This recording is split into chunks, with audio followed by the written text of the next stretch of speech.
Wherever I go, I start with cafes. Not landmarks, not museums, but a cafe. So here's un café con leche, por favor. What coffee taught me about Madrid. I came across an article that said Madrid has finally decided to win the fight against Torre Facto and Classic Carhilo. But I thought to myself, why? Let's go back to New York. As you can probably tell from these pictures and B-reels, cafes are a big part of my life. So naturally, when I moved to Madrid, I turned to them again. So I did the obvious. I searched Madrid cafes on TikTok. The videos were dreamy and curated, but something was missing. No Carajillo, no Torrefacto, and no local chaos. As Lamar Prieto and Gonzalez Alba put it, platforms don't just show us places, they teach us how to perform them. So I began. Toma Cafe was my first stop. It was everywhere TikToks, blogs, and even a Condé Nast article. Inside, there was soft indie music, flat whites, and curated calm. No Torrefacto, no Manchado, no laptops, and no drama. Just oat milk and a 1 hour seating limit. It didn't feel like Madrid. It felt international and borderless. I remember wondering, what version of the city am I stepping into if this is my introduction? As this article mentions, they want to move away from the long-lasting taboo of Spanish coffee culture. As Luna Garcia says, cities have gradually become just another commodity for global tourists and visitors. At CC Bagels, I wondered if a cafe can feel like New York and Madrid, what happens to cafes that still feel like Madrid? And then I remembered, Mercer and Song spoke about how food menus perform identity, how what's on the menu, how it's served, even how you're expected to behave there tells you something deeper. Then I go to El Respiro. I found it by accident, just a chalkboard on the street that said Café con Brandy, Carajillo. Something finally felt Spanish, so I walked in. There was no line, no meet. Mes Aparador. Just take your spot if you can find one, and then you're in. The place was packed, but somehow it worked. One man was running the whole show. I ordered the Carajillo. The first sip was sharp, bold, sweet, and a little chaotic. The walls were covered in handwritten napkins, jamons, sombreros, and there was even a slot machine flickering next to the bar. It felt lived in, layered, and unapologetically local. And in that messiness, I felt more at ease than I had anywhere else. This was what Stephanie Seaworth meant by visible signs and urban rituals. But here, it wasn't aesthetic. No one cared what I wore or how I behaved. No one cared if I was loud, quiet, or didn't know how to order. It was instinctual.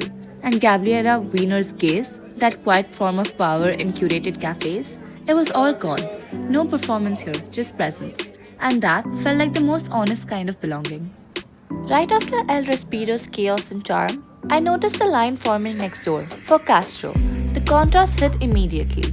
El Respiro was loud, local, and unfiltered, but Castro was polished, minimalist, and Instagram perfect. Inside, everything was curated. Spotless windows, leafy plants, matcha vanilla on the menu. People weren't just ordering, they were performing. Posing with drinks, adjusting their outfits, filming content. It reminded me of Mercer and Song's point that cafes aren't just spaces, they're identity performances. Quiet, calm, global. But it came with that gaze again, the subtle pressure to fit in. And I found myself wondering, is this what belonging looks like was now? a whimsical find. Florals, fairy lights like a Pinterest board in a cafe form.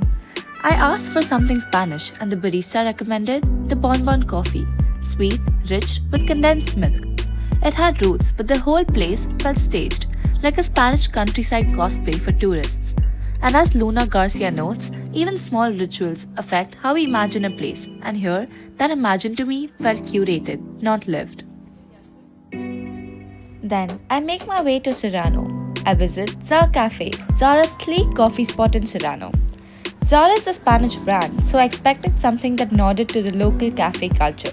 But inside, it was terracotta tiles, curated lighting, matcha, flat whites, and a minimalist merch line. No cafe solo, no torrefacto, just another stylish Garcia writes that today, cafes are aestheticized spaces of soft power. Places where coffee is more about image than taste. Gorgeous, yes, but generic. And finally, I was at Cappuccino Grand Cafe. It's a luxury chain with several locations across Spain.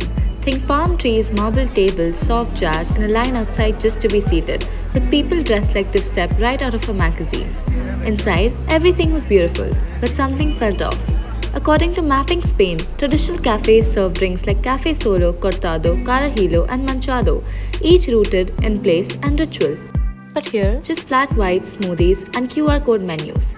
Their official website, cappuccino.com, describes it as a welcoming place, your home, but it didn't feel like home. It felt like a luxury set, gorgeous, global, and designed for someone passing through. And then, of course, there's Starbucks. In a city so rich in coffee and cafe culture, this felt like a pause As I button mentioned in on the the beginning, Madridness of these it all. beans from Colombia, Costa Rica, and even Myanmar signal a shift.